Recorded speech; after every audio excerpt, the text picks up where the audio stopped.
പുതിയ അധ്യയന വർഷത്തെ ക്ലാസുകൾ 90+ മൈ ട്യൂഷൻ ആപ്പിൽ ആരംഭിച്ചിരിക്കുന്നു. ന്യൂനപക്ഷ സ്കോളർഷിപ്പിലെ 80:20 അനുപാതം റദ്ദാക്കിയ ഹൈക്കോടതി വിധി വിവിധ മാനങ്ങളിലാണ് കേരളത്തിൽ ചർച്ച ചെയ്യപ്പെടുന്നത്.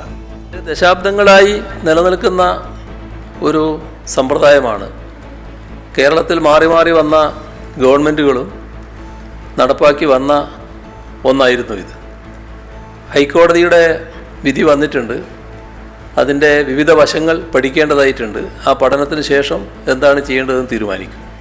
മുസ്ലിം സമുദായത്തിന് കിട്ടിക്കൊണ്ടിരിക്കുന്നത് കുറച്ചു കളയുന്ന ഒരു വിധി ഏതായാലും ഞങ്ങൾക്ക് അങ്ങേയറ്റം ആശങ്ക ഉളവാക്കുന്നതാണ്.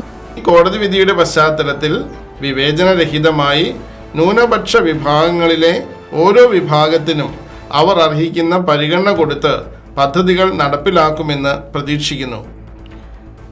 വിധിയെ സ്വാഗതം ചെയ്ത ക്രൈസ്തവ സഭകളും അപ്പീൽ നൽകണമെന്നാവശ്യപ്പെടുന്ന മുസ്ലിം സംഘടനകളും സർക്കാരിനെ സമ്മർദ്ദത്തിലാക്കുമോ? എൻകൗണ്ടർ പരിശോധിക്കുന്നു.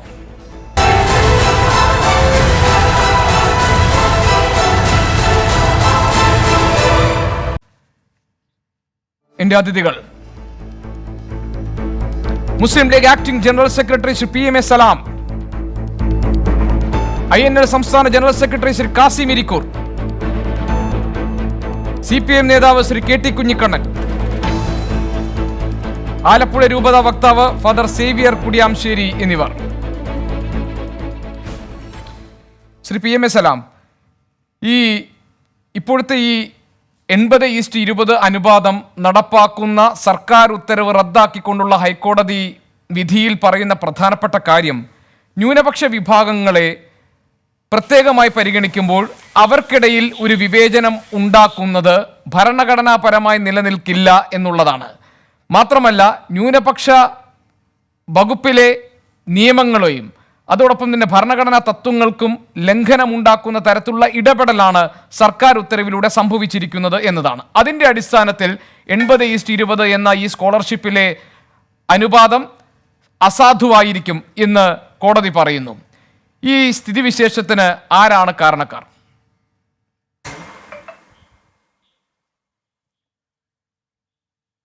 ദൗർഭാഗ്യകരമായ ഒരു വിധിയാണ് ഇന്നലെ വന്നത്.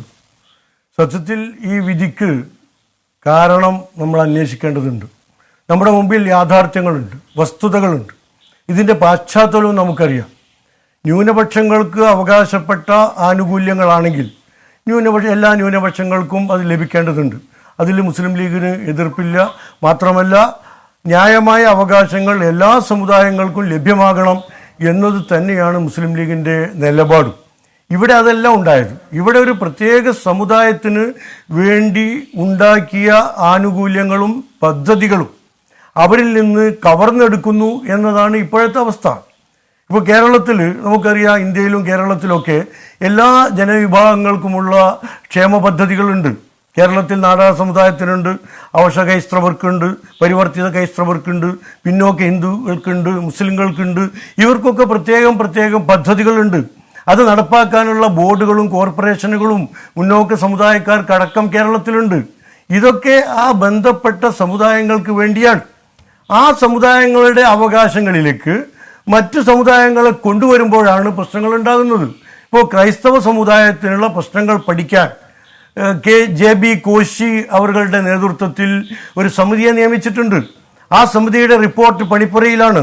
ആ റിപ്പോർട്ട് അവതരിപ്പിക്കുമ്പോൾ സ്വാഭാവികമായും ആ റിപ്പോർട്ടിൻ്റെ കണ്ടെത്തലുകളുടെ വെളിച്ചത്തിൽ അവർക്കുള്ള ആനുകൂല്യങ്ങൾ പ്രഖ്യാപിക്കും. ക്രിസ്തീയ സമുദായത്തിൻ്റെ അവസ്ഥ മനസ്സിലാക്കി അവർക്കുള്ള ആനുകൂല്യങ്ങളും ക്ഷേമ പദ്ധതികളും പ്രഖ്യാപിക്കും. അത് പ്രഖ്യാപിച്ചു കഴിഞ്ഞാൽ ന്യൂനപക്ഷങ്ങളായതുകൊണ്ട് ജനസംഖ്യ, ഇന്നലെ കോടതി പറഞ്ഞ പോലെ ജനസംഖ്യാനുപാതികമായി 60% അതിൽ നിന്ന് മുസ്ലിങ്ങൾക്ക് കിട്ടണം എന്ന് മുസ്ലിങ്ങൾ പറഞ്ഞാൽ മുസ്ലിം ലീഗ് അംഗീകരിക്കില്ല. അത് ആ സമുദായത്തിന് വേണ്ടി. അടിസ്ഥാനപരമായ പ്രശ്നം മുസ്ലിങ്ങളുടെ പിന്നോക്കാവസ്ഥയെ സംബന്ധിച്ച് പഠിക്കുകയും അതിനെക്കുറിച്ച് റിപ്പോർട്ട് സമർപ്പിക്കുകയും ചെയ്ത സച്ചാർ കമ്മിറ്റിക്ക് ശേഷം പിന്നീട് ഈ കാര്യങ്ങളെല്ലാം പരിശോധിച്ച് പാലുളി കമ്മീഷനാണ് 10 നിർദ്ദേശങ്ങൾ സംസ്ഥാന സർക്കാരിന് മുന്നിൽ അന്ന് വെച്ചത്. അതിലെ പ്രധാനപ്പെട്ട വിഷയം താങ്കൾ പറഞ്ഞതുപോലെ ഇപ്പോൾ 100% മുസ്ലിങ്ങളുടെ മാത്രം പ്രശ്നമെന്ന നിലയിൽ പരിഗണിക്കപ്പെട്ട ഒരു വിഷയത്തിൽ 100% അവർക്ക് ഈ സ്കോളർഷിപ്പിൽ അവർക്കൊരു അവരെ പ്രത്യേകമായി പരിഗണിക്കുകയും പിന്നീട് അതിന് പുറമെ 20% ക്രൈസ്തവർക്ക് അല്ലെങ്കിൽ പിന്നാക്ക ക്രൈസ്തവ വിഭാഗത്തെ കൂടി ഉൾപ്പെടുത്തുക എന്ന നിലയിലേക്കായിരുന്നു ആലോചനകൾ വന്നിരുന്നത്. അല്ലെങ്കിൽ 80:20 എന്ന അനുപാതത്തിലേക്ക് കാര്യങ്ങൾ കൊണ്ടു ചെന്ന് എത്തിച്ചത് മുസ്ലിം ലീഗിന്റെ സമ്മർദ്ദപ്രകാരമാണ് എന്ന ആക്ഷേപം പാലോളി മുഹമ്മദ് കുട്ടിയുടെ പ്രതികരണത്തിലുണ്ട്. ഞാൻ പറഞ്ഞു വരുന്നത് അതിലേക്കാണ്. അപ്പോഴേക്ക് നിങ്ങൾ ഇടപെട്ടുകൊണ്ടാണ്. ഇവിടെ സച്ചാർ കമ്മീഷന്റെ കണ്ടെത്തലുകളുടെ അടിസ്ഥാനത്തിൽ കേന്ദ്ര ഗവൺമെന്റ് നിർദ്ദേശിച്ചനുസരിച്ച് അന്നത്തെ ഇടതുപക്ഷ ഗവൺമെന്റ് സഖാവ് VS അച്യുതാനന്ദന്റെ ഗവൺമെന്റ് പാലോളി മുഹമ്മദ് കുട്ടിയുടെ നേതൃത്വത്തിൽ ഒരു കമ്മിറ്റിയെ നിയോഗിച്ചു.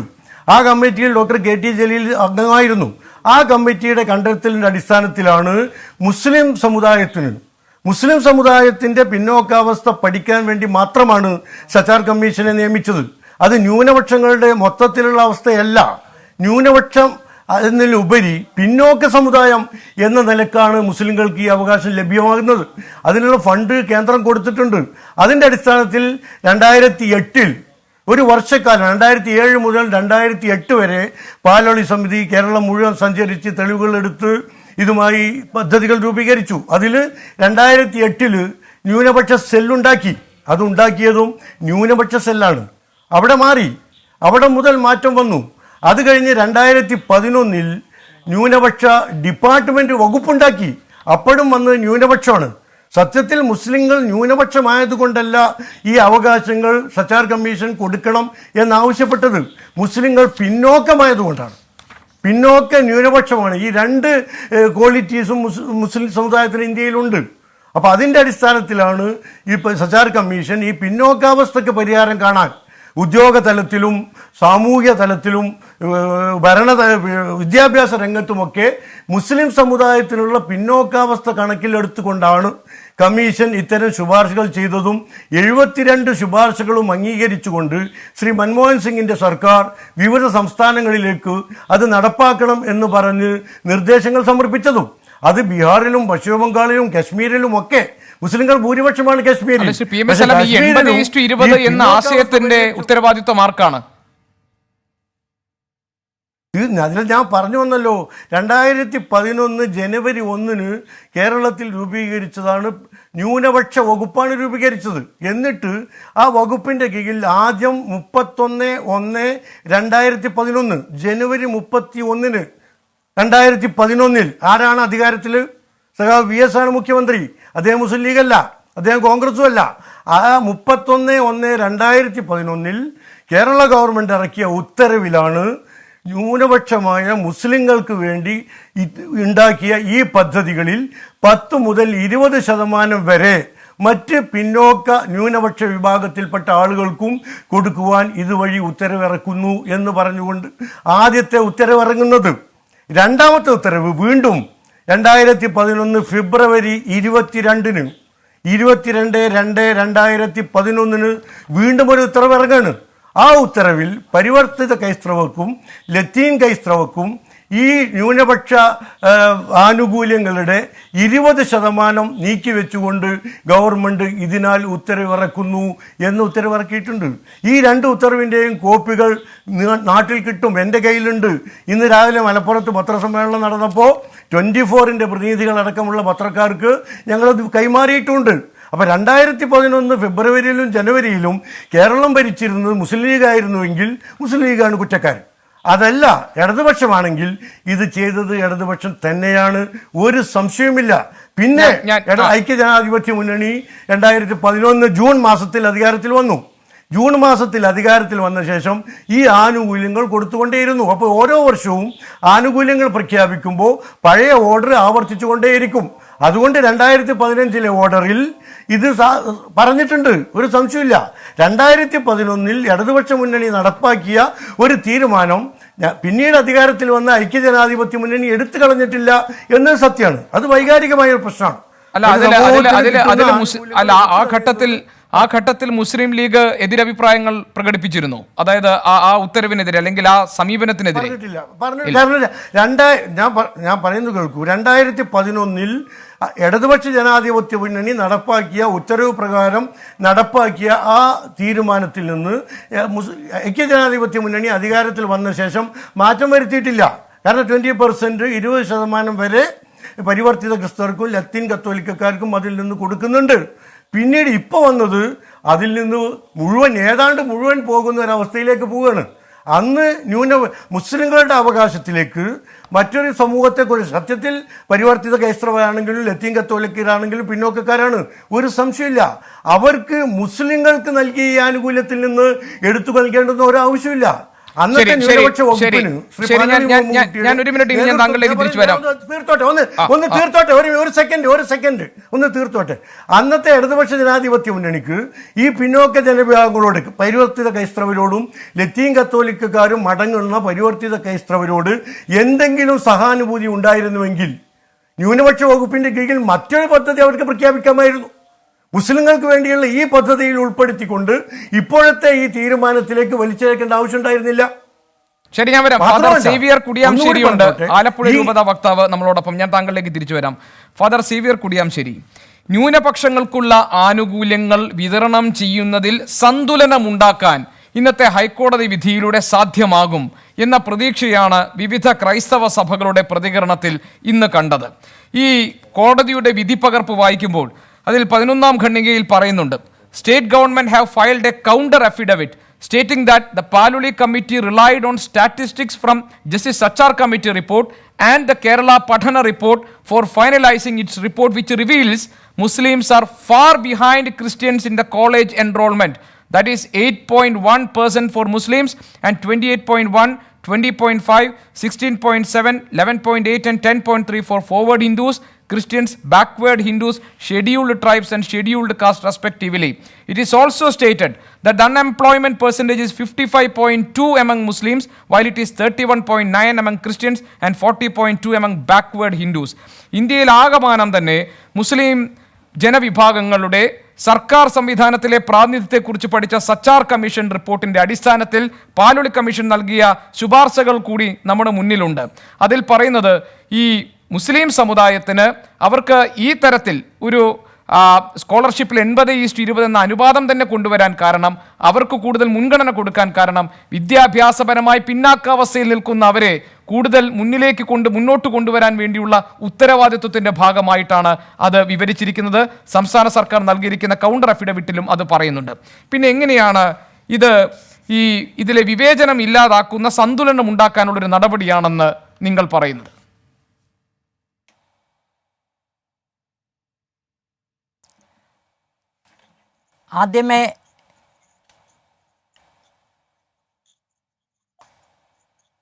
ആദ്യമേ എനിക്ക് പറയാനുള്ളത്, ഈ ചർച്ച കേൾക്കുന്നുണ്ടോ? കേൾക്കുന്നുണ്ട് ഫാദർ, കേൾക്കുന്നുണ്ട് ഫാദർ, പറഞ്ഞോളൂ. ഈ ചർച്ച കേൾക്കുന്നുണ്ടെന്ന് കരുതുന്നു. കേൾക്കുന്നുണ്ട്. ഓക്കെ.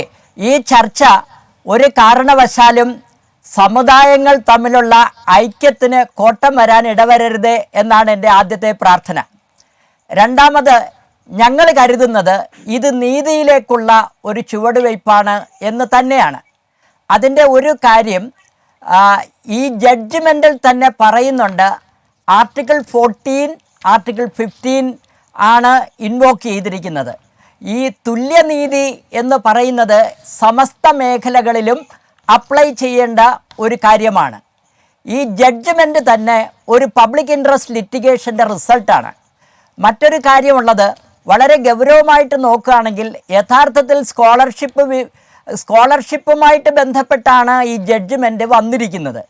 ഇതിലിപ്പോൾ ഇത് നടപ്പാക്കിക്കൊണ്ടിരിക്കുന്ന എന്താണെന്ന് ചോദിച്ചാൽ, മുസ്ലിം സമുദായത്തിന് 80%, ക്രിസ്ത്യൻ സമുദായങ്ങൾക്ക് 20% വീതം കൊടുക്കുന്നു എന്നതാണ് ഇവിടുത്തെ അപാകതയായി ചൂണ്ടിക്കാണിച്ചിരിക്കുന്നത്.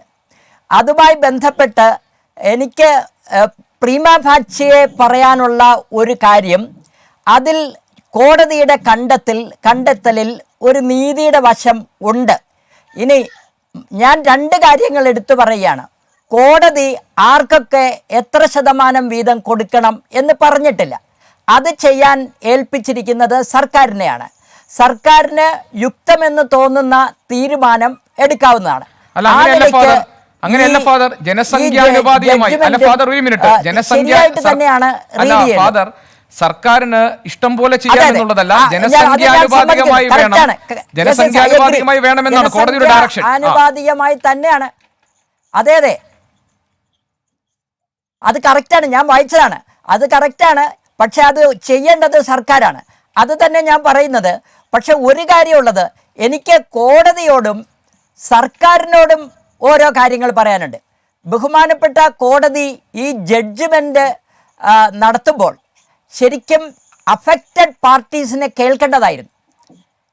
യഥാർത്ഥത്തിൽ അഫക്റ്റഡ് പാർട്ടീസിനെ കേട്ടിട്ടില്ല എന്നാണ് ജഡ്ജ്മെൻറ്റിൽ നിന്ന് ഞാൻ മനസ്സിലാക്കുന്നത്.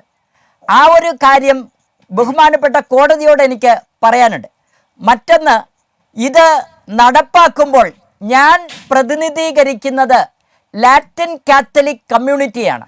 ഈ 20% കൊടുക്കുന്നത് ലാറ്റിൻ കാത്തലിക് കമ്മ്യൂണിറ്റിക്കും പരിവർത്തിത ക്രിസ്ത്യൻ സമുദായത്തിനുമാണ്. ഞങ്ങൾക്ക് 20% കിട്ടിയിരുന്നതാണ്. ഇനി പുതിയ തീരുമാനം ഉണ്ടാകുമ്പോൾ അത് എനിക്കൊരു നിർദ്ദേശമുള്ളത് 60-40 ആക്കുകയാണെങ്കിൽ ഞങ്ങൾക്ക് കിട്ടിയിരുന്ന 20% നിലനിൽക്കുകയും 20% സ്വാഭാവികമായും സിറിയൻ കമ്മ്യൂണിറ്റിക്ക് കിട്ടുകയും ചെയ്യും. അങ്ങനെ വരുമ്പോൾ ആ കമ്മ്യൂണിറ്റിയുടെ ജനസംഖ്യാനുപാതികമായ ഒരു ഡിസ്ട്രിബ്യൂഷൻ ഇക്കാര്യത്തിൽ ഉണ്ടാകുമെന്നത് കറക്റ്റാണ്. എന്തൊക്കെ നമ്മൾ പറഞ്ഞാലും ഈ സ്കോളർഷിപ്പ് കൊടുത്തു വരുന്നത് അത് പിന്നാക്ക സമുദായം എന്ന നിലയിലും, ഞങ്ങളെ സംബന്ധിച്ചിടത്തോളം ലാറ്റിൻ കാത്തലിക് എന്ന് പറയുന്നത് ഞങ്ങൾ മൈനോറിറ്റിയുമാണ്, അതുപോലെ ബാക്ക്വേഡുമാണ്, അങ്ങനെയുള്ള ഗ്രൂപ്പാണ്. വാസ്തവത്തിൽ ഈ സ്കോളർഷിപ്പ് കൊടുത്തുകൊണ്ടിരിക്കുന്നത് ന്യൂനപക്ഷം എന്ന പേരിൽ തന്നെയാണ്, ന്യൂനപക്ഷ സമുദായത്തിന് വേണ്ടിയാണ്. അതങ്ങനെയാണെങ്കിൽ ഈ ജഡ്ജ്മെൻറ്റ് ശരി തന്നെയാണ്, അത് നടപ്പാക്കേണ്ടതാണ്. അപ്പോൾ ഞങ്ങളെപ്പോലുള്ളവരുടെ ലാറ്റിൻ കാത്തലിക് കമ്മ്യൂണിറ്റിയുടെ ന്യായമായ അവകാശങ്ങൾ സംരക്ഷിച്ചുകൊണ്ട് ജഡ്ജ്മെൻറ്റ് നടപ്പാക്കണമെന്നാണ് എനിക്ക് പറയാനുള്ളത്. ശ്രീ കെ ടി കുഞ്ഞിക്കണ്ണൻ, ഈ ന്യൂനപക്ഷങ്ങൾക്കിടയിലെ സാമ്പത്തികമായി പിന്നോക്കം നിൽക്കുന്നവരെ കൂടി ഉൾക്കൊള്ളണം എന്നതാണ് ഇടതുമുന്നണിയുടെ എക്കാലത്തെയും നിലപാട് എന്ന് പാലോളി മുഹമ്മദ് കുട്ടി പറയുന്നുണ്ട്. അതാണ് നിലപാടെങ്കിൽ ഈ 80:20 എന്ന അനുപാതം നിലനിർത്തുക എന്നതായിരിക്കില്ലേ നിങ്ങളുടെ നയം, തീരുമാനം? അപ്പോൾ ഈ കോടതി വിധിയെ ഒരു തിരിച്ചടിയായി കാണുന്നുണ്ടോ സർക്കാർ? ഗോപികൃഷ്ണൻ, ഞാൻ ആദ്യം തന്നെ സ്നേഹാദരണീയനായ ഫാദർ ഇവിടെ പറഞ്ഞ ഒരു കാര്യത്തോട് പ്രതികരിച്ചുകൊണ്ട് തുടങ്ങാം. ന്യൂനപക്ഷങ്ങൾക്ക് അല്ല ഈ സച്ചാർ കമ്മിറ്റി റിപ്പോർട്ട് അനുസരിച്ചിട്ടുള്ള ആനുകൂല്യങ്ങൾ, സ്കോളർഷിപ്പ് ഉൾപ്പെടെ. അതെ, ഇന്ത്യയിൽ ന്യൂനപക്ഷം ക്രിസ്ത്യൻ മതസമുദായം ന്യൂനപക്ഷമാണ്, ഹിന്ദു മതസമുദായം ഭൂരിപക്ഷമാണ്. പക്ഷെ അതിലെ ഭരണഘടനാപരമായ സംവരണാനുകൂല്യങ്ങൾ ഉള്ളത് അതിലെ പിന്നോക്കക്കാർക്കാണ്, ഹിന്ദു സമുദായത്തിലെ മുന്നോക്കക്കാർക്ക്. അതുകൊണ്ട് ക്രിസ്ത്യൻ എന്നൊരു സാമാന്യവൽക്കരണത്തിലേക്ക് ഈ റിസർവേഷൻ വിഷയത്തെ നമുക്ക് കൊണ്ടുപോകാൻ പറ്റില്ല. ഹിന്ദു എന്ന സാമാന്യവൽക്കരണത്തിലേക്ക് റിസർവേഷൻ വിഷയത്തെ നമുക്ക് കൊണ്ടുപോകാം, അതിലെ പിന്നോക്കക്കാർക്കാണ്. ആ പിന്നോക്കക്കാരാണ്, ക്രിസ്ത്യൻ സമുദായത്തിലെ പിന്നോക്കക്കാരാണ് ലാറ്റിൻ കത്തലിക്കരും അതേപോലെ പരിവർത്തിത ക്രിസ്ത്യാനികളും. വളരെ അവശ്യ നിലയിൽ കഴിയുന്ന അവസ്ഥ ഉള്ള ആളുകളാണ്. അപ്പൊ തീർച്ചയായിട്ടും നമ്മൾ ഈ വിഷയം ചർച്ച ചെയ്യുമ്പോൾ നമ്മുടെ കോടതി വിധി അത് സാമാന്യമായി വായിച്ചു പോകുന്ന ഒരാൾക്ക് കാണാൻ കഴിയുന്ന ഒരു കാര്യമുണ്ട്. എന്താ അത്?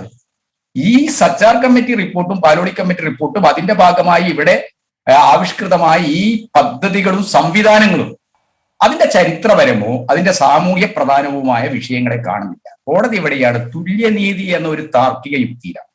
ആ താർക്കിക യുക്തി, അത്തരത്തിലുള്ള യുക്തികളോട് നമുക്ക് ഏറ്റുമുട്ടാൻ പറ്റില്ല. തുല്യനീതി പറയാണ്. തുല്യനീതി എന്ന് പറയുമ്പോൾ നമ്മുടേതുപോലൊരു സമൂഹത്തിൽ ചരിത്രപരമായ കാരണങ്ങളാൽ പിന്നോക്കം പോയ ആളുകളുണ്ട്. സ്വാതന്ത്ര്യം കിട്ടി ഇത്ര വർഷം കഴിഞ്ഞിട്ടും അവർക്ക് മുകളിലോട്ട് വരാൻ കഴിഞ്ഞിട്ടില്ല. ഈ വിഷയമാണ് 2004 UPA സർക്കാർ, ഗോപികൃഷ്ണൻ, ഇടതുപക്ഷം പിന്തുണ കൊടുത്ത ഗവൺമെന്റാണത്. ആ ഗവൺമെന്റ് ഇടതുപക്ഷം പിന്തുണ കൊടുക്കുമ്പോൾ മുന്നോട്ട് വെച്ച ഉപാധികളിൽ ഒന്നാണ് നമ്മുടെ മിനിമം കോമൺ പ്രോഗ്രാമിലെ ഒരു പരിപാടിയാണ് എന്ത്? ഇന്ത്യയിൽ മുസ്ലിങ്ങൾ നേരിടുന്ന പിന്നോക്കാവസ്ഥയും അരക്ഷിതാവസ്ഥയും പ്രത്യേകിച്ച് ഭൂരിപക്ഷ വർഗീയത ഹിംസാത്മകമായി അവരെ വേട്ടയാടുന്ന ഒരു സാഹചര്യത്തിൽ അത് പ്രത്യേകമായി പഠിച്ച് ഭരണഘടനാപരമായി അതിന് പരിഹാരം ഉണ്ടാക്കണം. ന്യൂനപക്ഷ പരിരക്ഷക്കപ്പുറത്ത് പിന്നോക്ക വിഭാഗങ്ങളുടെ നിരക്ക് അവർ നേരിടുന്ന പ്രശ്നങ്ങളുണ്ട്. ആ പ്രശ്നങ്ങൾക്ക് പരിഹാരമുണ്ടാക്കണം. അങ്ങനെയാണ് ജസ്റ്റിസ് രജീന്ദ്ര സച്ചാർ കമ്മീഷനായി നിയോഗിക്കപ്പെടുന്നത്. ആ റിപ്പോർട്ട് വരുന്നത് ഇന്ത്യയിൽ മറ്റേതൊരു സംസ്ഥാനത്തേക്കാളും വളരെ മുൻകൈയെടുത്തു.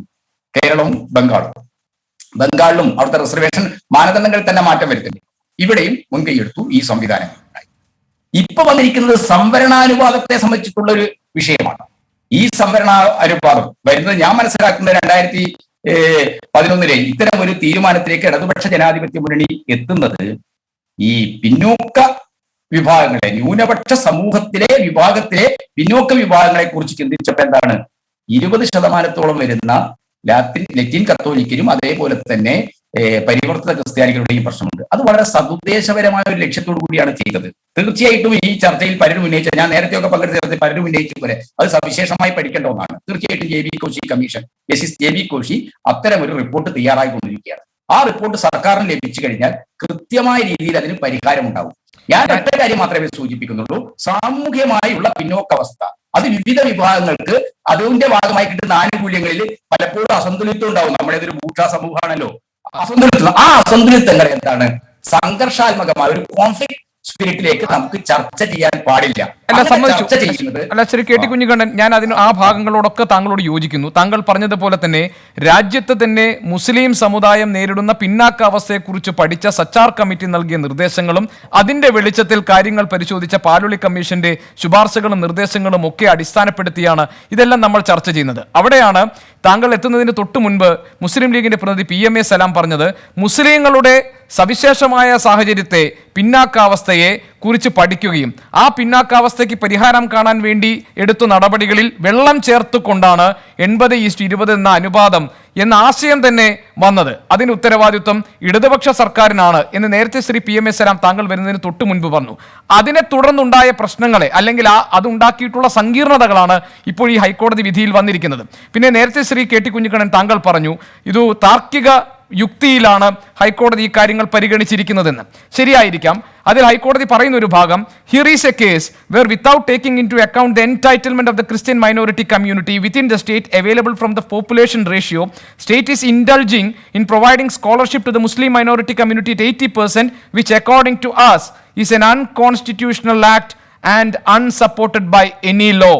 Mere executive orders issued by the state government cannot overreach the provisions of the Minority Commissions Act 1992 and 2014 and the imperatives contained under the provisions of the Constitution of India discussed above എന്ന് പറഞ്ഞുകൊണ്ടാണ് ഈ വിധി ഹൈക്കോടതി പുറത്തിറക്കിയിരിക്കുന്നത്. അത് PMA സലാമിന്റെ പ്രിയപ്പെട്ട സുഹൃത്ത്, ഈ കാര്യത്തിൽ നമ്മളൊരു തർക്കം ഉണ്ടാക്കേണ്ട ഒരു ആവശ്യവും. വളരെ നല്ല ഉദ്ദേശത്തോടു കൂടിയാണ് അന്ന് ഈ 20% കേരളത്തിന്റെ ഒരു സാമൂഹ്യ സന്തുലിതത്തെ ഒക്കെ കണക്കിലെടുത്തുകൊണ്ടാണ് ഈ വിഷയം ഇങ്ങനെ ഒരു പ്രൊവിഷൻ വന്നിട്ടുണ്ടാവുക എന്നാണ് ഞാൻ കരുതുന്നത്. ഞാൻ ഇതുമായി ബന്ധപ്പെട്ട അന്നത്തെ ഈ നയരൂപീകരണവുമായി ബന്ധപ്പെട്ട പലരുമായിട്ട് എനിക്ക് സംസാരിക്കാൻ അവസരം ഉണ്ടായി. പാലോളി കമ്മീഷൻ റിപ്പോർട്ട് പരിശോധിച്ചാൽ ഇങ്ങനെ ഒരു നിർദ്ദേശമില്ല. ഗവൺമെന്റാണ് ഇങ്ങനെ ഒരു സജഷൻ, ഒരു പ്രപ്പോസൽ കൊണ്ടുവരികയും അത് നടപ്പാക്കുകയും ചെയ്തിട്ടുള്ളത്. അപ്പൊ തീർച്ചയായിട്ടും നമ്മൾ കാണേണ്ട ഒരു വിഷയം, സവിശേഷമായി ഈ ക്രിസ്ത്യൻ ന്യൂനപക്ഷ വിഭാഗങ്ങളിലെ പിന്നോക്ക വിഭാഗങ്ങളെ കുറിച്ചുള്ള പഠനം വേണം. ആ പഠനം ഇപ്പം നടത്തി അതിന്റെ അടിസ്ഥാനത്തിൽ ശ്രീ KT കുഞ്ഞിക്കണ്ണൻ, താങ്കൾ മുഴുമിപ്പിക്കുന്നതിന് മുമ്പേ ചെറിയ സാങ്കേതിക പ്രശ്നം ഉണ്ടായല്ലോ. പറയാം, കേൾക്കുന്നു, പറഞ്ഞു നോക്കൂ. കേൾക്കുന്നു. ഇപ്പൊ സംവരണാനുപാതത്തെ സംബന്ധിച്ചുണ്ടായിരിക്കുന്നത് നമ്മൾ ഇടതു മുന്നണിയും വലതു മുന്നണിയും അല്ലെങ്കിൽ ക്രിസ്ത്യാനികളും മുസ്ലിങ്ങളും ഹിന്ദുക്കളും തമ്മിൽ തർക്കിക്കേണ്ട ഒരു വിഷയമല്ല. നമ്മുടെ ഒരു സാമൂഹ്യ അസന്തുലിതം പരിഹരിക്കാനുള്ള വളരെ ശ്രമകരമായ പ്രവർത്തനങ്ങൾ, പലതരത്തിലുള്ള സങ്കീർണതകൾ നിയമത്തിന്റെ, നമുക്കറിയാലോ 57 ഭൂപരിഷ്കരണ നിയമം അന്നത്തെ ഗൗരിയമ്മ കൊണ്ടുവന്നപ്പോൾ കോടതിയിൽ പോയില്ലേ? നമുക്കെല്ലാം അറിയാവുന്നില്ലേ? അതൊക്കെ എന്തെല്ലാം തടസ്സങ്ങൾ നേരിട്ടുകൊണ്ടാണ് നമ്മൾ യാഥാർത്ഥ്യമാക്കിയത്. അതുകൊണ്ട് ഒരു രാഷ്ട്രീയ വാശിയോടുകൂടി, ഒരു പ്രതിപക്ഷ സ്പിരിറ്റോടുകൂടി ഈ കാര്യത്തെ കാണാതെ ഇത് സമൂഹത്തിൽ പിന്നോക്കം നിൽക്കുന്ന എല്ലാ വിഭാഗങ്ങൾക്കും നീതി ലഭിക്കണം, സാമൂഹ്യ പരിഹരിക്കാനുള്ള കൂട്ടായ ശ്രമങ്ങൾ ഉണ്ടാവണം. അതിന് നമുക്ക് സാമൂഹ്യ നീതി അനുസരിച്ചാണ്, ഭരണഘടനയുടെ സാമൂഹിക തത്വങ്ങൾ അനുസരിച്ചിട്ടാണ് സച്ചാർ കമ്മിറ്റിയും രംഗനാഥൻ മിശ്ര കമ്മിറ്റിയും ഒക്കെ ഉണ്ടായിട്ടുള്ളത്. ആ കമ്മിറ്റിയെ നിയമിക്കാൻ ഭരണഘടനാപരമായ അനുമതി ഉണ്ടെങ്കിൽ ആ കമ്മിറ്റി നിർദ്ദേശം അനുസരിച്ച് സംസ്ഥാനത്ത് സംവിധാനം ഉണ്ടാക്കാൻ കഴിയും. ഇവിടെ കോടതി കാണാതെ പോയ ഒരു കാര്യം എന്താണ്? ഈ കമ്മീഷൻ സർക്കാർ കമ്മിറ്റി വന്നതെങ്ങനെ, അതിന്റെ അടിസ്ഥാനത്തിൽ കേരളത്തിലെ പാലോളി കമ്മിറ്റി വന്നതെങ്ങനെ, ഈ പാലോളി കമ്മിറ്റിക്ക് ശേഷം ഇന്ന് മുഖ്യമന്ത്രി പത്രസമ്മേളനത്തിൽ പറഞ്ഞതുപോലെ 10-15 വർഷം കഴിഞ്ഞ് പോയി ഇത് നടപ്പാക്കുക ഈ സംസ്ഥാനത്ത്.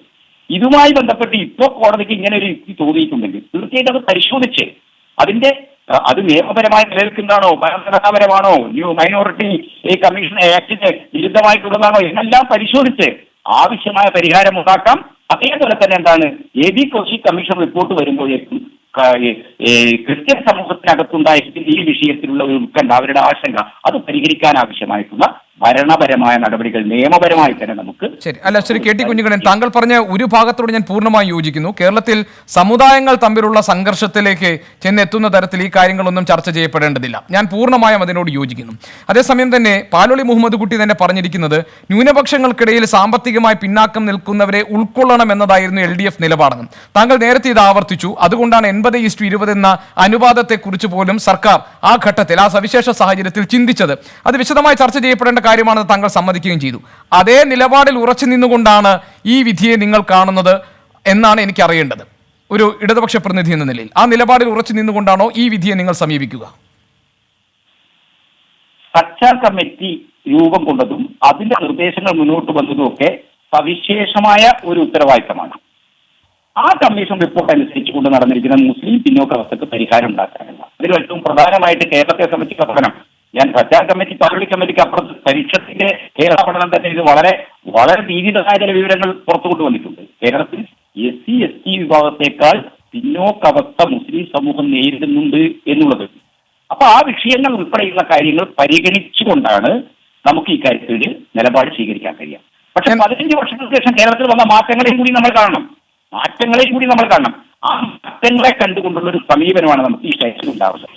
നമ്മൾ നേരത്തെ സ്വീകരിച്ചിരിക്കുന്ന നടപടി, ഈ കാര്യത്തിലുള്ള നടപടികൾ എല്ലാം തന്നെ നമ്മൾ രൂപപ്പെടുത്തിയിട്ടുള്ള സംവിധാനങ്ങളെല്ലാം തന്നെ വർഗീയമായി വിമർശിക്കപ്പെട്ടിട്ടുണ്ട്. മാത്രമല്ല ക്ഷേമനിധി, ഇവിടെ തുന്നൽ തൊഴിലാളിക്കും കർഷക തൊഴിലാളിക്കും ക്ഷേമനിധിയുണ്ട്. അതുപോലെ തന്നെ ഒരു തൊഴിൽ ചെയ്യുന്നവരാണ് മദ്രസ വകുപ്പ്, അത് മതപരമായ ഒന്നായിട്ട് കാണാം. ദേവസ്വം പണിയെടുക്കുന്ന അമ്പലവാസികളായ തൊഴിലാളികൾക്ക് ക്ഷേമനിധി ഉണ്ട്. പക്ഷെ ഇത് വർഗീയമായി ഉന്നയിക്കുകയും ഇടതുപക്ഷ സർക്കാർ അതിന്റെ ന്യൂനപക്ഷ മന്ത്രി KT ജലീൽ സർക്കാരിന്റെ പണം, ഒരു നയാ പൈസ, ഒരു ചില്ലി പൈസ ഒരു സർക്കാർ പൈസ പണമെടുക്കാതെയാണ് അവർക്ക് പെൻഷൻ കൊടുക്കുന്നത്. അപ്പൊ ഈ കാര്യങ്ങളെല്ലാം വിവാദപരമാക്കുന്ന ഒരു സാംസ്കാരിക പശ്ചാത്തലം കേരളത്തിലും ഇന്ത്യയിലുമുണ്ട്. വളരെ വർഗീയ ലക്ഷ്യത്തോടു കൂടി ഈ കാര്യങ്ങളെ കാണുന്ന അവരുടെ ട്രാപ്പിലേക്ക് ഈടുപോകാൻ പാടില്ല ഉത്തരവാദപ്പെട്ട മതപ്രതിനിധികളും രാഷ്ട്രീയ പ്രതിനിധികളുമെല്ലാം എന്നുള്ളതാണ് ഞാൻ ഒന്നുന്ന പ്രശ്നം. ഈ പ്രശ്നത്തിന് കൃത്യമായിട്ട് നിയമാനുസൃതമായി പരിഹാരം ഉണ്ടാക്കും. ആ നിയമം അനുസരിക്കുന്ന രീതിയിൽ തന്നെ അത് പരിഹരിക്കാൻ.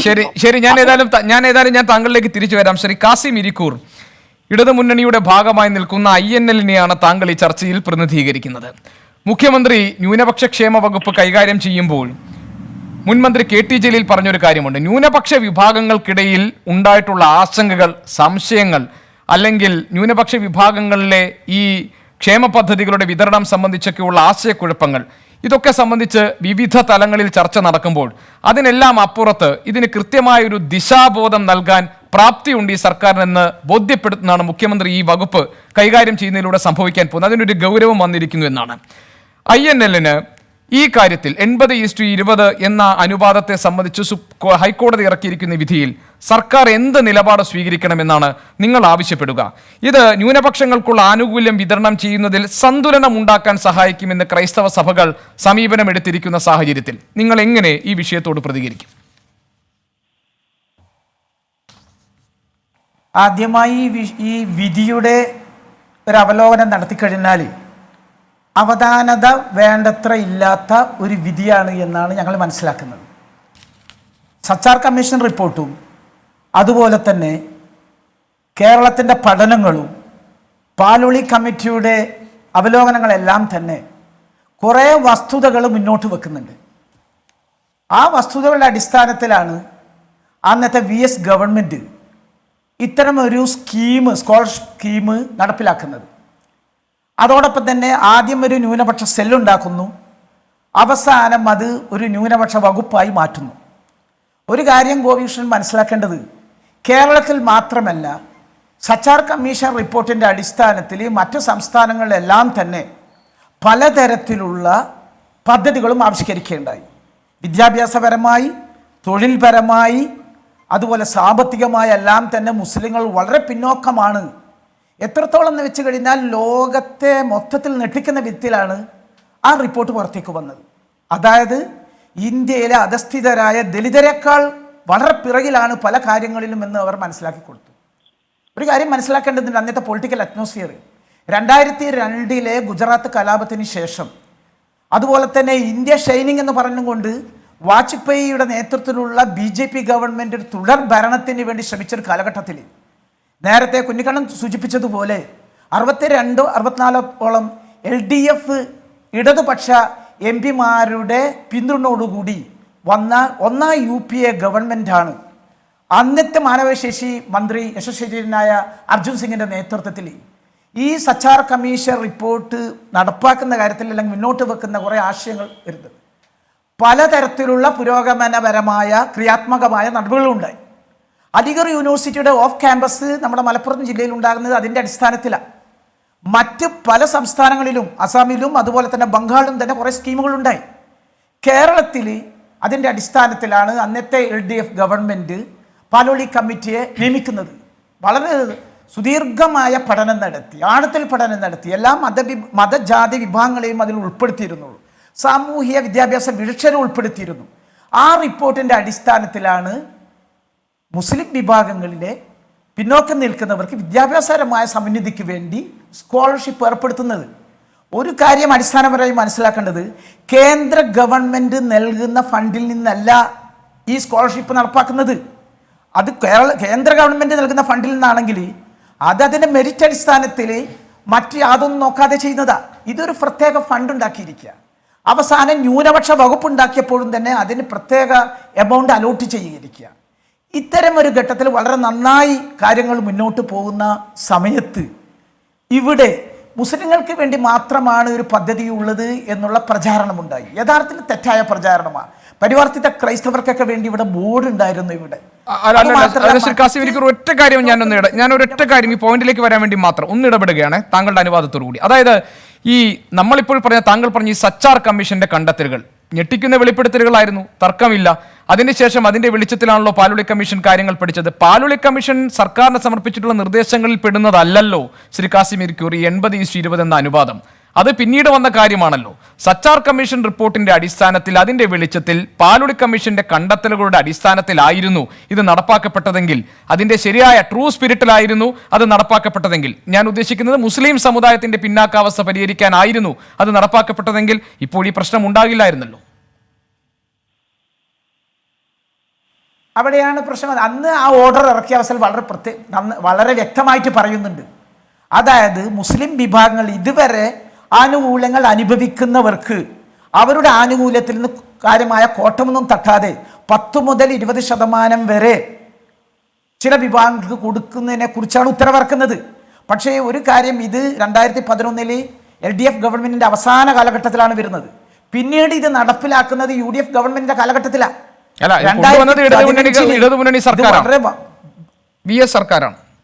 ഒരു ആശയമാണ് അന്ന് കൊണ്ടുവന്ന ഉത്തരവോടുകൂടി വരുന്നത്.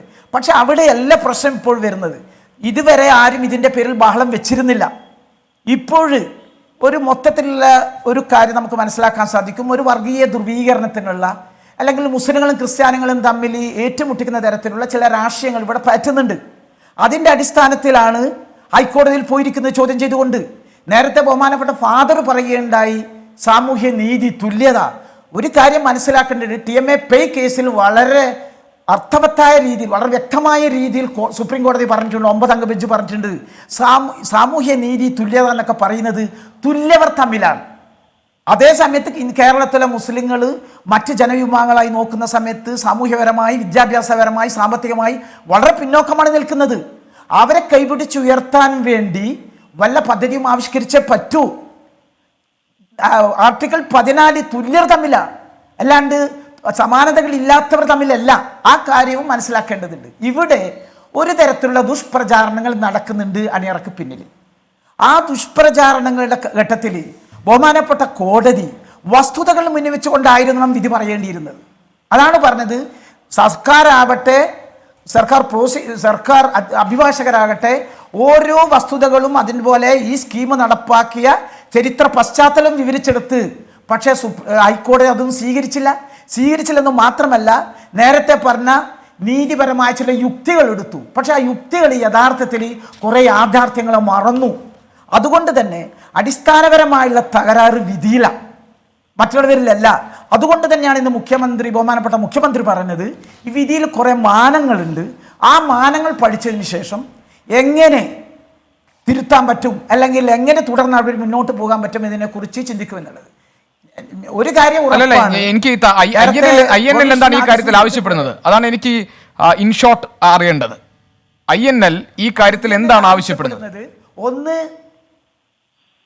ആവശ്യപ്പെടുന്നത് ഈ സ്കീമുണ്ടല്ലോ, സ്കോളർഷിപ്പ് സ്കീം മുസ്ലിങ്ങൾക്ക് വേണ്ടിയുള്ള, അതിൻ്റെ ചരിത്ര പശ്ചാത്തലം ഒരിക്കലും തന്നെ വിസ്മരിക്കാൻ പാടില്ല. സച്ചാർ കമ്മീഷൻ റിപ്പോർട്ടിൻ്റെ പശ്ചാത്തലം വിസ്മരിക്കാൻ പാടില്ല. പാലോളി കമ്മിറ്റി കണ്ടെത്തിയ യാഥാർത്ഥ്യങ്ങളെ വിസ്മരിക്കാൻ പാടില്ല. അതേ സമയത്ത് ഇത്തരമൊരു വിധി വരുന്ന സമയത്ത് അതെങ്ങനെ നീതിപൂർവകമായി ഈ ന്യൂനപക്ഷങ്ങളുടെ എന്ന് പറയുന്ന പ്രത്യേകിച്ച് മുസ്ലിങ്ങളുടെ, കാരണം കോശി കമ്മീഷനെ വെച്ചിരിക്കുകയാണ് ഇടതുപക്ഷ ഗവൺമെൻറ്. കോശി കമ്മീഷൻ്റെ ശുപാർശകൾ വരട്ടെ, അതനുസരിച്ച് എവിടെയെങ്കിലും അപാകതകൾ ഉണ്ടെങ്കിൽ, ഏതെങ്കിലും വിഭാഗത്തിന് നീതി പൂർണ്ണമായി നിഷേധിക്കപ്പെടുന്നുണ്ടെങ്കിൽ അവരെ പ്രശ്നം പരിഹരിക്കണം. അതല്ലാതെ ഇത്തരം വിധികളെ സ്വാഗതം ചെയ്യുന്നത് വസ്തുനിഷ്ഠമായ താങ്കൾ പറയുന്നത് മുസ്ലിം മതവിഭാഗങ്ങളുടെ പ്രശ്നങ്ങൾ പരിഹരിക്കാൻ സച്ചാർ കമ്മിറ്റിയും അതിനുശേഷം പാലോളി കമ്മീഷനും ഒക്കെ പറഞ്ഞ അവരുടെ പ്രശ്നങ്ങളെ പ്രത്യേകമായി പരിഗണിക്കുകയും ജസ്റ്റിസ് ബെഞ്ചമിൻ കോശി അധ്യക്ഷനായിട്ടുള്ള കമ്മീഷൻ ക്രിസ്തീയ ന്യൂനപക്ഷ വിഭാഗങ്ങളുടെ പ്രശ്നങ്ങൾ പഠിച്ച് അവർക്ക് അതിനനുസൃതമായ പരിഹാരങ്ങൾ ഉണ്ടാക്കുകയും ചെയ്യട്ടെ എന്നതാണല്ലോ താങ്കൾ പറയുന്നത്. പക്ഷെ ഇവിടെ നമ്മുടെ മുന്നിലുള്ള ഒരു പ്രശ്നം, ന്യൂനപക്ഷങ്ങളുടെ അവകാശങ്ങൾ നൽകുന്ന കാര്യത്തിൽ വിവേചനം ഉണ്ടാകാൻ പാടില്ല, അത് ഭരണഘടനാ വിരുദ്ധമാണ്, അത് അംഗീകരിക്കാൻ കഴിയില്ല എന്ന ഹൈക്കോടതി ഒരു വിധി പുറപ്പെടുവിച്ചിരിക്കുന്നു. അതിനോടുള്ള സർക്കാരിന്റെ സമീപനം എന്തായിരിക്കണം? INL എന്ത് പറയും? അവിടെയാണ് ആ കാഴ്ചപ്പാട് അല്ലെങ്കിൽ ആ നിരീക്ഷണം, ഹൈക്കോടതിയുടെ ആ നിരീക്ഷണം ഒരിക്കലും തന്നെ യോജിക്കാൻ പറ്റാത്തതാണ്. കാരണം വളരെ വ്യക്തമായി സംവരണം എന്നുള്ള സംവിധാനം തന്നെ ഏർപ്പെടുത്തിയിരിക്കുന്നത് സാമൂഹ്യപരമായി മറ്റ് തലത്തിൽ പിന്നോക്കം നിൽക്കുന്നവരുടെ കൈപിടിച്ചുയർത്താൻ വേണ്ടിയാ. എത്രത്തോളം എന്ന് വെച്ച് കഴിഞ്ഞാൽ ടീമേ കേസിന്റെ വിധിയിൽ കോടതി ഒന്ന് പരാമർശിക്കുന്നുണ്ട്. ഒന്ന് ഡയറക്റ്റായിട്ട് താങ്കൾ പറയുമോ, സർക്കാർ ഈ കാര്യത്തിൽ എന്ത് നിലപാട് സ്വീകരിക്കണം? ശ്രീ കാസിം ഇരിക്കൂർ, സർക്കാർ ഈ വിഷയത്തിൽ എന്ത് നിലപാട് സ്വീകരിക്കണം? സർക്കാർ ഈ വിഷയത്തിൽ നേരത്തെ മുഖ്യമന്ത്രി തന്നെ സൂചിപ്പിക്കേണ്ടായി, അദ്ദേഹം പറഞ്ഞത് വിശദമായി പഠിക്കട്ടെ എന്നാണ്. ഞാൻ ചോദിക്കുന്നത് INLന്റെ അഭിപ്രായമാണ്, INLന്റെ നിലപാടാണ്. പഠിക്കണം. അതിന് വിഷയം INLന്റെ നിലപാട് വിഷയം പഠിച്ചുകൊണ്ട്, അതായത് നിലവിലുള്ള മുസ്ലിങ്ങൾക്ക് കിട്ടുന്ന ആനുകൂല്യങ്ങളിൽ ഒരു കുറവും വരുത്താൻ പാടില്ല. ഹൈക്കോടതിയുടെ വിധി ചോദ്യം ചെയ്യേണ്ടതുണ്ട്. അതോടൊപ്പം തന്നെ ക്രൈസ്തവ സമൂഹത്തിൽ അല്ലെങ്കിൽ മറ്റു വിഭാഗങ്ങളിൽ വളരെ ദുർബലരായവരുണ്ടെങ്കിൽ അവർക്ക് വേണ്ടി പ്രത്യേക സ്കീം. ഈ അനുവാദം തുടരണം. അതേസമയം തന്നെ ക്രൈസ്തവ ന്യൂനപക്ഷ വിഭാഗങ്ങളുടെ പ്രശ്നങ്ങൾ പഠിക്കാനുള്ള ജസ്റ്റിസ് ബെഞ്ചമിൻ കോശി റിപ്പോർട്ടിന്റെ അടിസ്ഥാനത്തിൽ അവരുടെ പ്രശ്നങ്ങൾക്കുള്ള പരിഹാരം ഉണ്ടാകണം. അതാണല്ലോ INLന്റെ നിലപാട്. അനുവാദത്തിൽ അടിതെറ്റുന്നത് ആർക്കെന്നാണ് എൻകൗണ്ടർ പരിശോധിക്കുന്നത്. ഫാദർ സേവിയർ കുടിയാംശ്ശേരി, ഫാദർ, ഈ പ്രശ്നത്തിന് ഒരു പരിഹാരം എന്താണ്? ഇതിനകത്തൊരു സമവായം എന്നെല്ലാമുള്ള ഒരു പരിഹാര സാധ്യത കാണുന്നുണ്ടോ? കാരണം നേരത്തെ ഈ ചർച്ചയിൽ സംസാരിച്ച PMA സലാമും അതോടൊപ്പം തന്നെ കാസിം ഇരിക്കൂറും ഒക്കെ പറഞ്ഞു, മുസ്ലിം മതവിഭാഗത്തിന്റെ സവിശേഷമായ പിന്നാക്കാവസ്ഥയെ പരിഗണിച്ചുകൊണ്ട് അതിന് പരിഹാരം കാണാൻ വേണ്ടി കണ്ടെത്തിയ ചില നിർദ്ദേശങ്ങൾ, അതിന്മേൽ നടപ്പാക്കപ്പെട്ട ചില കാര്യങ്ങൾ, അതിൽ ഇപ്പോൾ ഒരു തർക്കമുണ്ടാകുമ്പോൾ ഈ പിന്നാക്ക ക്രൈസ്തവ ന്യൂനപക്ഷ വിഭാഗങ്ങളുടെ പ്രശ്നങ്ങൾ പരിഹരിക്കാൻ ഒരു ജസ്റ്റിസ് കോശി കമ്മീഷൻ അധ്യക്ഷനായുള്ള ഒരു സമിതി അത് കാര്യങ്ങൾ പഠിക്കുന്നുണ്ട്, അവർക്കുള്ള പ്രശ്നങ്ങൾ അല്ലാതെ പരിഹരിക്കപ്പെടട്ടെ എന്ന നിർദ്ദേശമാണ് അവർ വെക്കുന്നത്. ഇതിൽ ഫാദർ മറ്റൊരു സമവായം കാണുന്നുണ്ടോ?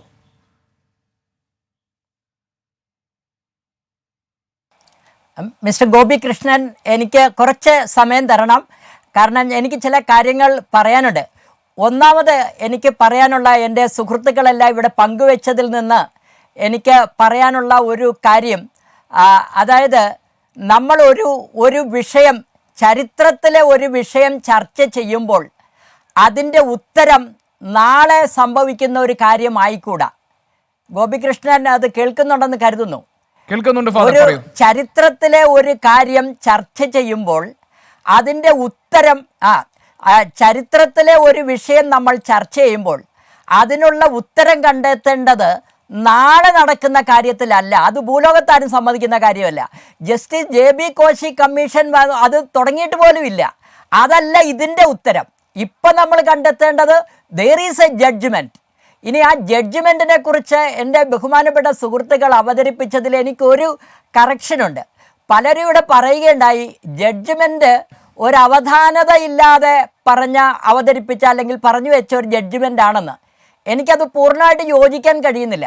ഇവിടെ പറഞ്ഞ സച്ചാർ കമ്മീഷൻ റിപ്പോർട്ടും പാലോളി മുഹമ്മദ് കുട്ടിയുടെ കമ്മീഷൻ റിപ്പോർട്ടും സകലതും ജഡ്ജ്മെൻറ്റിൽ റീഡ് ചെയ്യുന്നുണ്ട്. മുഴുവൻ വായിച്ചു നോക്ക്, എല്ലാം റെഫർ ചെയ്യുന്നുണ്ട്.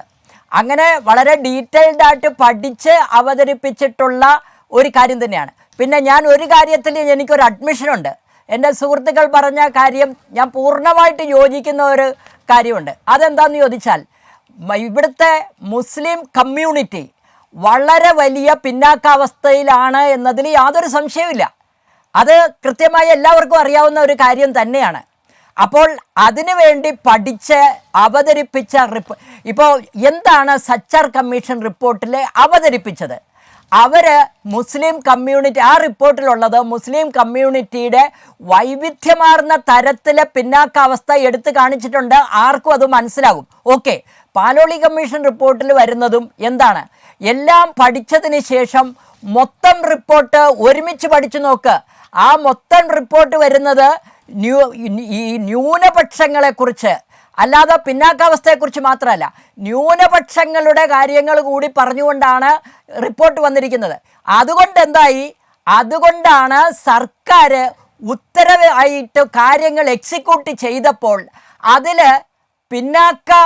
അത്തരത്തിലല്ല, ന്യൂനപക്ഷങ്ങളുടെ എന്ന് പറഞ്ഞ ടൈറ്റിൽ പോലും അങ്ങനെയാണ്. എന്തുകൊണ്ട് അന്ന് ടൈറ്റിലിനെ എതിർത്തില്ല? അത് വളരെ ഗൗരവമുള്ളൊരു കാര്യമാണ്. ന്യൂനപക്ഷങ്ങൾക്ക് എന്ന് പറഞ്ഞിട്ട് അതിൽ 80 മുസ്ലിങ്ങൾക്ക് കൊടുക്കുമെന്ന് പറയുമ്പോൾ അതിലെവിടെയാണ് നീതിയുള്ളത്? അവിടെയാണ് ചോദ്യം ചെയ്യപ്പെട്ടിരിക്കുന്നത്. സോ ഇവിടെ ഫാദർ ഒരു താങ്കൾ പറഞ്ഞ ഭാഗത്തേലുള്ള പ്രതികരണം നമുക്ക് നോക്കാം. അതിനിടയ്ക്ക് ഫാദർ ഒരു കാര്യം, അതായത് താങ്കൾ തന്നെ പറഞ്ഞല്ലോ മുസ്ലിം മതവിഭാഗം അനുഭവിക്കുന്ന പിന്നാക്കാവസ്ഥയെക്കുറിച്ച് ഫാദറിന് തർക്കമില്ല. ഈ പിന്നാക്കാവസ്ഥ എത്രത്തോളം ഗുരുതരമാണ് എന്ന് പുറം ലോകത്ത് എത്തിച്ചത് സച്ചാർ കമ്മിറ്റി റിപ്പോർട്ടാണ്. സച്ചാർ കമ്മിറ്റി ശരി ഫാദർ സച്ചാർ കമ്മിറ്റി റിപ്പോർട്ടിൽ പറയുന്നു, ഉദ്യോഗസ്ഥ പ്രാതിനിധ്യത്തിൽ മുസ്ലിം സമുദായത്തിനുള്ള ഭീമമായ കുറവിനെ കുറിച്ചാണ്. എന്താണ് ഫാദർ അതിന് കാരണം വിദ്യാഭ്യാസപരമായ പിന്നോക്കാവസ്ഥയാണ്. സാമൂഹിക സാമ്പത്തിക പിന്നാക്കാവസ്ഥയ്ക്കൊപ്പം തന്നെ വിദ്യാഭ്യാസപരമായ പിന്നാക്കാവസ്ഥ കൂടിയാണ് ആ സമുദായത്തെ ഒന്നാകെ പിന്നാട്ടടിക്കുന്ന ഒരു സമീപനം ഉണ്ടാകുന്നത്. വിദ്യാഭ്യാസപരമായ പിന്നാക്കാവസ്ഥയ്ക്കുള്ള പരിഹാരം എന്ന നിലയിൽ കൂടി വേണ്ടേ ഈ 80:20 എന്ന സ്കോളർഷിപ്പിൽ അവർക്ക് നൽകുന്ന ആ അമിത വെയിറ്റേജിനെ പരിഗണിക്കാൻ? ഒരു സാമൂഹിക നീതി എന്നത് ആ അർത്ഥത്തിൽ നമ്മൾ വിലമതിക്കേണ്ടതല്ലേ ഫാദർ?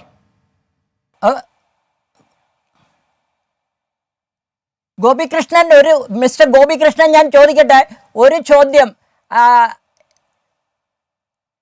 ഞാൻ പറയുന്നത് കേൾക്കുന്നോ? കേൾക്കുന്നു ഫാദർ, ചോദിച്ചോളൂ. ഓക്കെ, ഞാൻ പറയുന്നത് ഒന്ന് ആലോചിച്ചു നോക്കൂ.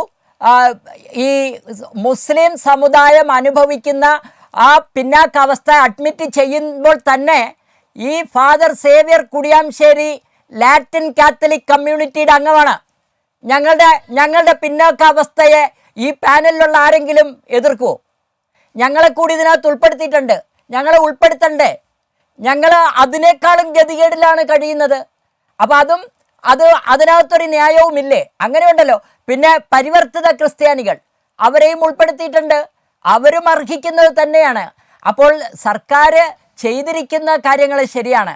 പക്ഷേ അതുകൊണ്ട് കൂടിയാണ് ന്യൂനപക്ഷങ്ങളുടെ ഇത് അവതരിപ്പിക്കപ്പെട്ടിരിക്കുന്നത്. അതാണ് ഇതുവരെ പിന്തുടർന്നിട്ടുള്ളത്. ഇപ്പോൾ വന്നിരിക്കുന്ന എന്നോട് മിസ്റ്റർ ഗോപികൃഷ്ണൻ ഒരു കാര്യം ചോദിച്ചു, എന്താണ് ഫാദർ ഇതിനൊരു സൊല്യൂഷൻ? ഒരു ജഡ്ജ്മെൻറ്റ് വന്നു കഴിഞ്ഞാൽ പിന്നെന്തോന്നാണ് അതിനകത്തൊരു സൊല്യൂഷൻ? Judgement is judgement. അതിനെന്താ കാര്യമുള്ളത്? ഈ agitated let's go for appeal, അതല്ലേ ചെയ്യേണ്ടത്? അതിന് അപ്പീൽ കൊടുക്കുക, അത് കോടതി തീരുമാനിക്കട്ടെ. നമ്മൾ അതിന് പുറത്ത് ഇപ്പൊ പറയുന്നത് എന്താണ്? ആർബിട്രറി വരുന്നല്ലേ? അങ്ങനെയാണെങ്കിൽ ആർബിട്രറി ജഡ്ജ്മെന്റിന് പുറത്ത് നമ്മളൊരു സൊല്യൂഷൻ കണ്ടെത്തുന്നത് എങ്ങനെയാണ്?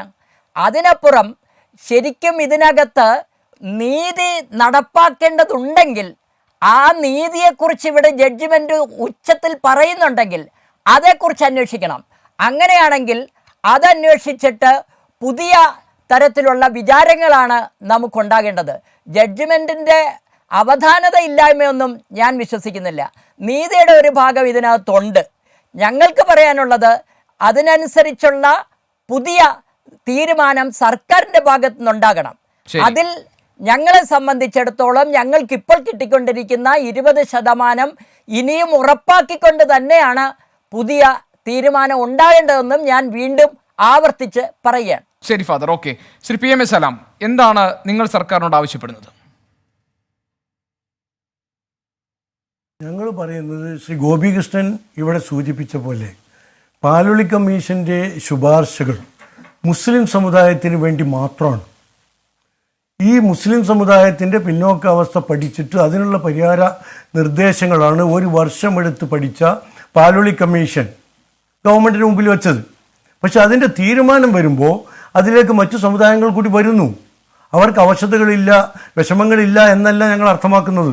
ഉണ്ട്, അതിന് പരിഹരിക്കണം. പരിവർത്തിത ക്രൈസ്തവർക്ക് ബോർഡുണ്ട്, അതിൽ നിന്ന് ആനുകൂല്യങ്ങൾ കിട്ടുന്നുണ്ട്. അത് പോരെങ്കിൽ ഇനിയും കൊടുക്കണം, കിട്ടണം, ഞങ്ങൾ ആഗ്രഹിക്കുന്നു. നാടാർ സമുദായത്തിന് അതുണ്ട്, ലത്തീൻ കത്തോലിക്കക്കാർക്ക് ആ സൗകര്യങ്ങളുണ്ട്. മുന്നോക്ക സമുദായത്തിന് വരെ ഇവിടെ കോർപ്പറേഷനും ബോർഡും അതുപോലെ കമ്മീഷനും ഒക്കെ ഉണ്ട്. ഈ സംവിധാനങ്ങളൊക്കെ ഉണ്ട്.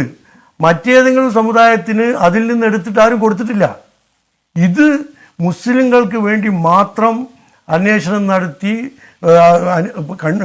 തെളിവെടുത്ത് കണ്ടുപിടിച്ച കാര്യങ്ങൾ പരിഹാരമാർഗങ്ങൾ നിർദ്ദേശിച്ചിട്ട് അത് വരുമ്പോൾ എല്ലാ ന്യൂനപക്ഷങ്ങൾക്കും കൂടിയാക്കുമ്പോൾ സ്വാഭാവികമായും അത് വെള്ളം ചേർക്കൽ തന്നെയാണ്. ഞങ്ങൾ പറയുന്നത് മറ്റ് അവശതകളുള്ള സമൂഹങ്ങൾ ഒരുപാടുണ്ട്. പിന്നോക്ക വിഭാഗത്തിൽപ്പെട്ട ഒരുപാട് സമുദായങ്ങളുണ്ട്, ന്യൂനപക്ഷത്തിൽപ്പെട്ട ധാരാളം സമൂഹങ്ങളുണ്ട്. ഈ സമൂഹങ്ങൾക്കൊക്കെയുള്ള അവരുടെ അവശതകൾ പരിഹരിക്കാനുള്ള വെൽഫെയർ മെഷേഴ്സ് എന്താണ് എന്ന് വെച്ചാൽ അത് ഉണ്ടാക്കി കൊടുക്കേണ്ടത് ഭരണകൂടത്തിൻ്റെ ഉത്തരവാദിത്വമാണ്. അതവർ നിർവഹിക്കുമ്പോൾ ഞങ്ങളതിനെതിരല്ല. പക്ഷേ പട്ടികജാതി വർഗ്ഗക്കാരുടെ അവകാശങ്ങളിൽ നിന്നെടുത്ത് പകുതി മുസ്ലിങ്ങൾക്ക് കൊടുക്കുക, മുസ്ലിങ്ങളിൽ നിന്നെടുത്ത് പകുതി മറ്റാർക്കെങ്കിലും കൊടുക്കുക, മറ്റാരെന്തെങ്കിലും എടുത്ത് ഇങ്ങോട്ട് കൊടുക്കുക, ആ നിലപാടിലാണ് നമ്മൾ വെള്ളം ചേർക്കുക എന്ന് പറയുന്നത്. അവിടെയാണ് ഇത്തരം തർക്കങ്ങൾ ഉണ്ടാകുന്നത്. ഈ തർക്കങ്ങളിലേക്ക് പോകാനുണ്ടായ കാരണം പാലോളി കമ്മീഷൻ ശുപാർശകൾ മുസ്ലിങ്ങൾക്ക് വേണ്ടി മാത്രമുള്ള പദ്ധതികളാണ് എന്നിരിക്കെ അതിലെ ഉത്തരവ് വരുമ്പോൾ മറ്റ് പിന്നോക്ക സമൂഹങ്ങൾ എന്ന് പറയുന്ന ആളുകളെ കൂടുതൽ ഉൾപ്പെടുത്തുകയാണ്. ആദരണീയായ ശ്രീ ഫാദർ പറഞ്ഞു, പലതിനോട് ഞാൻ യോജിക്കുന്നു. ഇതിൻ്റെ പേരിൽ സമുദായങ്ങൾ തമ്മിൽ ഇവിടെ അനൈക്യമുണ്ടാകരുത്, സ്പർദ്ധയുണ്ടാകരുത്, അവിശ്വാസമുണ്ടാകരുത്. അതിനോട് 100% യോജിച്ചുകൊണ്ട് തന്നെ ഞാൻ പറയുന്നു, ഇവിടെ സാമൂഹ്യ നീതി തുല്യത ഭരണഘടന പറയുന്നുണ്ടെങ്കിൽ ആ തുല്യത ഈ സ്കോളർഷിപ്പിൽ മാത്രം മതിയോ? കേരളത്തിലെ ഉദ്യോഗ മണ്ഡലങ്ങളിൽ ജനസംഖ്യാനുപാതികമായി പ്രാതിനിധ്യമുണ്ടോ? ബഹുമാനപ്പെട്ട ഫാദറിനറിയാലോ, ഉദ്യോഗ രംഗത്ത് മുസ്ലിം സമുദായത്തിൻ്റെ അവസ്ഥ എന്താ? അവിടെ തുല്യത കൊടുക്കാനുള്ള സംവിധാനങ്ങൾ ഉണ്ടാക്കിയിട്ടുണ്ടോ? അത് ഉണ്ടാക്കാൻ മുൻകൈ എടുക്കണ്ടേ?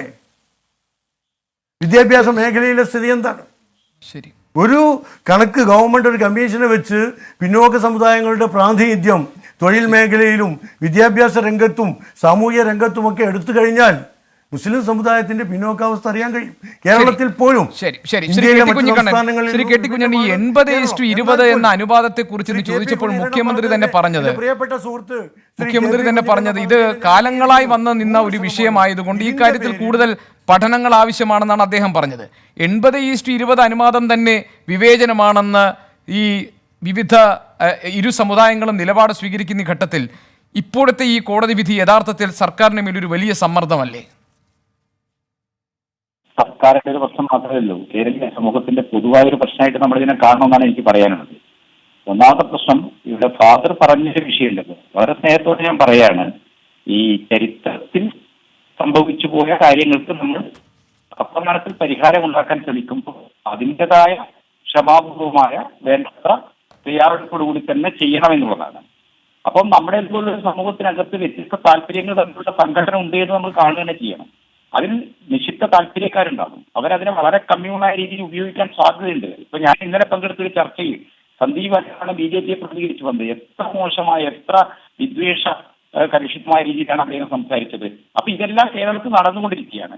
ഇപ്പൊ നമുക്ക് അറിയാൻ കഴിയുന്ന ഒരു കാര്യം എന്ന് പറയുന്നത് സച്ചാർ കമ്മിറ്റി റിപ്പോർട്ടിന്റെ അടിസ്ഥാനത്തിൽ ഇങ്ങനെ ഒരു സംവിധാനം കേരളത്തിലുണ്ടായി. മറ്റു സംസ്ഥാനങ്ങളുടെ സ്ഥിതി എന്താണെന്നും കൂടി നമ്മളിവിടെ ഇരുന്ന് ചർച്ച ചെയ്യുമ്പോൾ ആശ്രയിക്കണം. അതും കൂടെ നമ്മളൊന്ന് ഒരു ആ രീതിയിലുള്ള ഒരു പരിശോധനാ മനോഭാവത്തോടു കൂടി നമ്മളിത് ചർച്ച ചെയ്യണം. കേരളത്തിൽ ഇങ്ങനെ ഒരു സംവിധാനം നിലവിൽ വന്നു. ആ സംവിധാനത്തിനകത്ത് സംവരണാനുപാതത്തെ സംബന്ധിച്ച് ഈ ചില പ്രശ്നങ്ങൾ ഉയർന്നു വന്നു. അതിന്റെ അടിസ്ഥാനത്തിലാണ് കോടതിയിൽ പോയത്. 2011 ഈ ഉത്തരവുണ്ടാകുന്നത്. 2011 ഈ ഉത്തരവുണ്ടായ ശേഷം എന്റെ സുഹൃത്ത് ആദരണീയനായ PMA സലാം അദ്ദേഹം നേതൃത്വം കൊടുക്കുന്ന UDF 5 വർഷക്കാലം ഭരിച്ചതാണ്. ഈ സംവിധാനം ഉണ്ടായി വളരെ വേഗത്തിൽ തന്നെ ഇടതുപക്ഷ ജനാധിപത്യ മുന്നണിയുടെ ഭരണം കേരളത്തിൽ അവസാനിച്ചിരുന്നു കാരണം ഇപ്പൊ വീണ്ടും അത് അധികാരത്തിൽ വന്നു, 5 വർഷക്കാലം ഭരിച്ചു. ഞങ്ങളെ സംബന്ധിച്ചിടത്തോളം ആ അനുപാതത്തിലോ ഈ ന്യൂനപക്ഷ ക്ഷേമ പദ്ധതികളിലോ മറ്റു രീതിയിലുള്ള അഭിപ്രായ വ്യത്യാസം ഉണ്ടായിരുന്നില്ല. സംഘപരിവാർ ഉയർത്തുന്ന വലിയ പ്രചരണങ്ങളൊക്കെ ഉണ്ടായിരുന്നു, മുസ്ലിങ്ങൾക്കെല്ലാം വാരിക്കോരി കൊടുക്കുക എന്നുള്ളത്. അതിനപ്പുറത്ത് ഇതൊരു തർക്കമായി ഉയർന്നു വന്നിട്ടില്ല. ഇപ്പൊ ഇതൊരു തർക്കമായി ഉയർന്നു വന്നിരിക്കുന്നു. സംവരണാനുപാതം ഈ രീതിയിൽ കൊടുത്തത് ഭരണഘടനാ വിരുദ്ധമാണെന്ന് കോടതിയും സംവരണാനുപാതമാണ് ഈ സ്കോളർഷിപ്പ് പദ്ധതി തന്നെ പൊളിച്ചിരിക്കുന്നതെന്ന് PMA സലാമിന്റെ പാർട്ടിയും പറയുന്നു.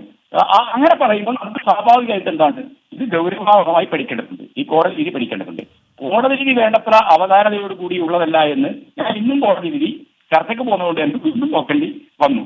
ഇപ്പൊ കഴിഞ്ഞ ഒരു ചർച്ചയിൽ ഞാൻ പങ്കെടുത്തപ്പോൾ കഴിഞ്ഞ ന്യൂനപക്ഷ ബോർഡിന്റെ ചെയർമാനോ ഡയറക്ടറോ ആയിരുന്ന ഒരു ഡോക്ടർ P. നസീറോ നാസർ അദ്ദേഹം പറഞ്ഞിരുന്നത് 2015 UDFന്റെ എന്ന് പറഞ്ഞാൽ ഒരു താൽക്കാലികമായ ഒരു CA അതുപോലുള്ള കോഴ്സുകൾക്കുള്ള റീഇംബേഴ്സ്മെന്റ് ഉത്തരവായിരുന്നു.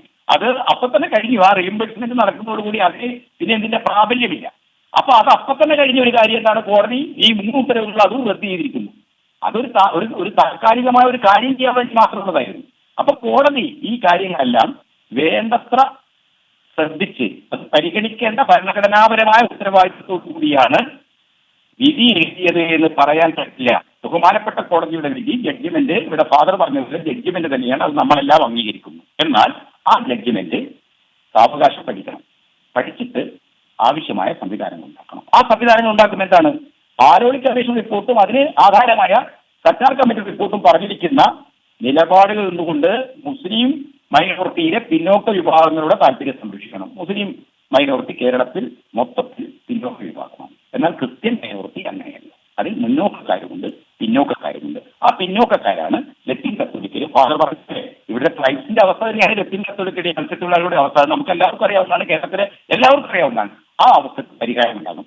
ഈ പരിഹാരം ഉണ്ടാകാനുള്ള ക്ഷമാപൂർവമായ ഒരു ഇടപെടൽ സ്റ്റേറ്റിന്റെ ഭാഗത്തുണ്ടാകണം, രാഷ്ട്രീയ പ്രസ്ഥാനങ്ങളുടെ ഭാഗത്തുണ്ടാകണം, സമുദായത്തെ പ്രതികരിക്കുന്ന പുരോഹിതന്മാരുടെ ഭാഗത്തുണ്ടാക്കണം. അങ്ങനെ ഉണ്ടാകുമ്പോൾ ഇത് സമാധാനപരമായ ഒരു തരത്തിലുള്ള വർഗീയ ധ്രുവീകരണത്തിനും വഴിവെച്ചു കൊടുക്കാതെ ഇത് ഈ കുട്ടനും മുട്ടനും തമ്മിൽ കുത്തി മറക്കട്ടെ, ചോര കുടിക്കാനോ ചിന്തിക്കുന്ന വർഗീയവാദികൾ നമ്മുടെ നാട്ടിലുണ്ട് എന്ന് ഈ ചർച്ചയിൽ പങ്കെടുക്കുന്ന നമുക്കും അവതാരകനായ ഗോപികൃഷ്ണനും നന്നായിട്ടറിയാം.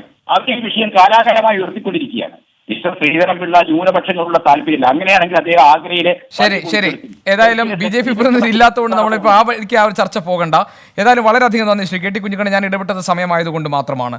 ഏതായാലും ന്യൂനപക്ഷ വിഭാഗങ്ങളിലെ മുസ്ലിം പിന്നാക്കക്കാർക്കും പിന്നാക്ക ക്രൈസ്തവ ന്യൂനപക്ഷ വിഭാഗങ്ങളിലെ പിന്നാക്കക്കാർക്കും അർഹമായ പ്രാതിനിധ്യം കിട്ടണം. അവർ ആ രീതിയിൽ പരിഗണിക്കപ്പെടണം.